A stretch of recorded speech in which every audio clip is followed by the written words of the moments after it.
बड़ा अजीब चीज है कि हम सोचते हैं कि देश के नेता देश के ही हों, विदेश के नहीं, लेकिन वो समाज की कोई चीजें लेके न चले। तो नेता कहीं बाहर से तो आए नहीं, नेता तो यहीं से पैदा। अगर समाज में नैतिक मूल्यों का पतन हुआ है तो जाहिर है नेता भी तो उसी नैतिक मूल्यों से बड़े होंगे। फिर उनसे ज्यादा आशा करना हंसी की बात हो सकती है। तो समाज सुधरेगा तो नेता सुधरेंगे, या नेता सुधरेंगे तो समाज सुधरेगा, ये प्रश्न जुड़ा हुआ महसूस होता है। अलग अलग देखने से दिक्कत हो सकती है कि नेता सुधर जाएंगे तो समाज सुधरेगा, या समाज सुधर जाएंगे तो नेता सुधर जाएगा। पहले आगे बढ़े, इसके पहले देखने की जरूरत है कि समाज क्या है और नेता क्या है। तो समाज जो सोसाइटी है वो बेसिकली समझौते के साथ लोगों का एक साथ रहना। जैसे हिंदी में सभ्यता कहते हैं, अंग्रेजी में सिविलाइजेशन। तो सभ्यता में सभी एक दूसरे से डर करते हैं, सब है सभ्यता।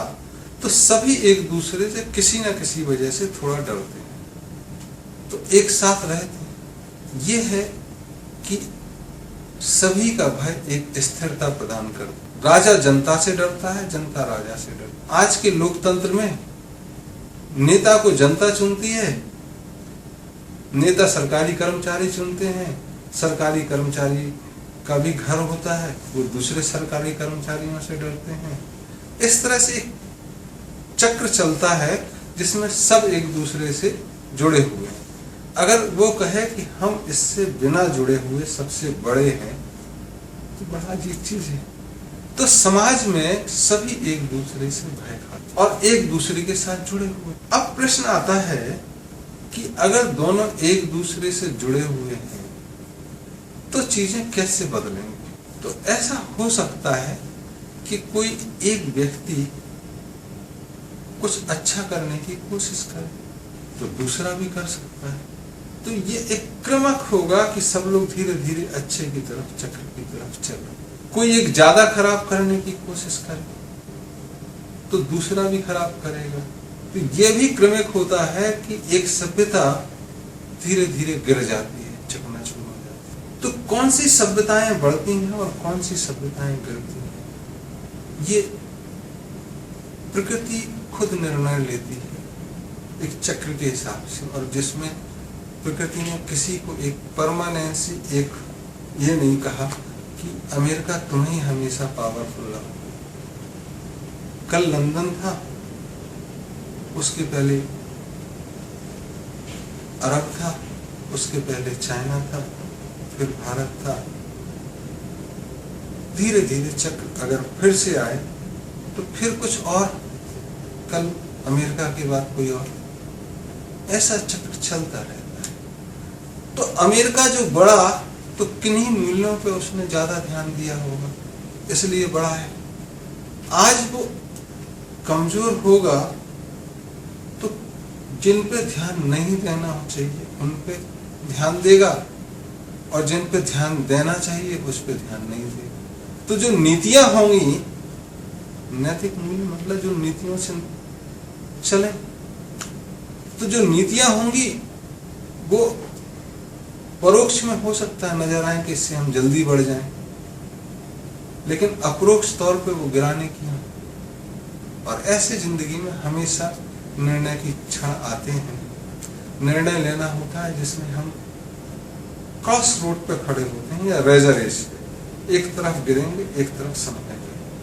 तो जिसके साथ भगवान होता है वो प्रकृति के साथ चलता है, और जिसके साथ इतना घमंड हो जाता है कि भगवान को इग्नोर कर देता है तो प्रकृति के विपरीत चल के पतन को प्राप्त होता है। बीच में हंसी की बात है कि भारत में संविधान की शपथ लेते हैं, अमेरिका में गॉड के नाम पर शपथ लेते हैं, और हर नेता अंत में बोलता है गॉड ब्लेस अमेरिका। दुनिया में अधिकांश जगह कोई राजा का नाम लेता है, लॉन्ग लिव फला फला फला राजा या रानी, कोई संविधान की कसम करता है। तो जो प्रकृति के साथ चलता है, या कुरान में कहा कि जो अल्लाह के रास्ते पे चलेगा, या जैसे भारतीय वेदों में है जो परमात्मा के रास्ते पे चलेगा वो जल्दी ही सफलता पाएगा, जल्दी ही खुशी पाएगा। तो उन नीतियों पे चले जो प्रकृति द्वारा, नियामक द्वारा चल रही है, जो एनवायरमेंट जिसको सजेस्ट करता है उन पे चले, तो लंबी दूरी पे चलेगा नहीं, खत्म हो जाएगा। तो आज अगर हम तथाकथित विकसित देशों की बात लें तो वहां जो मूल्य चल रहे हैं, खुद खा जाओ चाहे कमर कमरा हो जाए, चाहे दूसरे का खून ही निकल जाए, कुपोषण नहीं, वहां पोषण ही नहीं हो, उसकी स्थिति तक भी आ जाए, लेकिन हमारा पेट भरा होना चाहिए। और ओवर ईटिंग में चाहे हम डॉक्टर के पास जाना पड़े लेकिन हम खाएं, तो वो अपनी चीजों को जस्टिफाई करते रहते हैं तथाकथित भाषणों से, और अपनी जनता का पेट भरते रहते हैं, और ऐसे गणित में लगे रहते हैं कि दूसरे लोग उससे निकल ना पाए। अपने हथियारों को रोज चमकाते रहते हैं कि लोग डरे रहें। ऐसे में वो जिस जनता का पेट भर रहे हैं वो अकर्मण्य बना रहे हैं। तो जो खुद खड़ा नहीं हो पाएगा अपने मोटापे के कारण, वो क्या देश को आगे ले जाएगा? उनका पतन अनिवार्य होगा अपने ही वजन के कारण। दूसरों को ज्यादा कुछ करने की जरूरत नहीं। जो देश अपने साथ अपने साथियों को भी बढ़ा रहे हैं, उतना ही खाना खा रहे हैं जितना जरूरी है, वो स्वस्थ रहेंगे, इसमें कोई दो राय नहीं। तो पूरी दुनिया में एक साथ नैतिक मूल्य बरकरार रहें तो वैसी स्थिति आएगी कि जीता जागता स्वर्ग होगा। तो अभी तो उसका समय दूर लगता है। तो कहीं जीवन के मूल्यों का, राजनीतिक मूल्यों का विकास देखोगे, विकासोन्मुख देखोगे, और कहीं विनाशोन्मुख देखोगे। ये दोनों चीजें नजर आएगी। पतन आप किस दृष्टि से देख रहे हैं, कहाँ आपकी नजर है, उसके हिसाब से दिखाई देगा। कुछ जगह ऐसी भी नजर आ सकती हैं कि राजनेताओं ने न केवल उसके अपने देश के लिए वरन पूरी दुनिया के लिए कुछ अच्छा किया। आज भी देखोगे तो उदाहरण मिलेंगे कि उन चीजों को उन्होंने मुफ्त में बांटने की बात कही है या उस ओर अपने कदम बढ़ाए। तो तुम्हारा होगा कि नहीं ये राजनीति अच्छी चल रही है। जैसे उदाहरण के लिए कुछ लोग कहते हैं कि योग और ध्यान अगर दुनिया करे तो स्वस्थ रहेगी। कुछ लोग वसुधैव कुटुंबकम की बात करते हैं और कुछ उसका पालन करते हैं। कुछ के लिए कुटुंब है ही नहीं, वो वन नाइट स्टैंड की बात करते हैं। आज मजा ले लो, कल का किसने देखा तो उसने भी नहीं है जो वसुधैव कुटुंबकम की बात कर रहा है, लेकिन कर तो रहा है। तो दोनों चीजें आपको नजर आएंगी। आपकी नजर कहाँ है इस पर।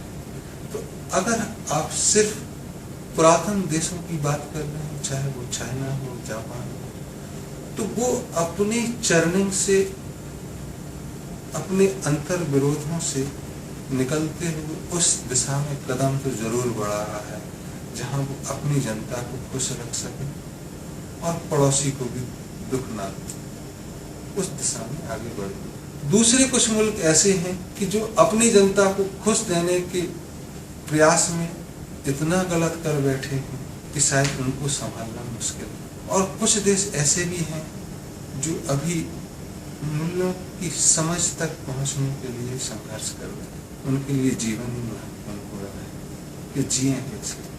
तो ऐसे कुछ देश सोमालिया और उसके आसपास के हैं जहाँ जीवन 30 से 35 वर्ष है, जहाँ मलेरिया की बीमारी से लोग मर गए, दवाइयाँ नहीं, पैसा बहुत है, ड्रग लॉर्ड्स भी हैं, वो संघर्ष कर रहे हैं अपनी जीवनता के लिए। कुछ अपनी सुप्रीमेसी को जो एक जमाने में होती थी उसी खुमार में डूबे हुए कि हमने दुनिया पर राज किया है, और कुछ गुलामी से निकलकर खुशहाल जिंदगी की तरफ। तो नैतिक मूल्यों में पतन हुआ ऐसा हम नहीं कह सकते।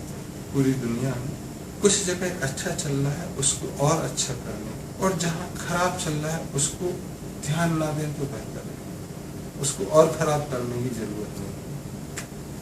उस सरवाइव करें, दुआ दे दो उनको कि भाई वो भी संभल जाए, नहीं संभल के उनकी अपनी इच्छा। तो इस तरह से चीज़ों को अगर हम अपने आप को जागरूक समझते हैं तो हमको करनी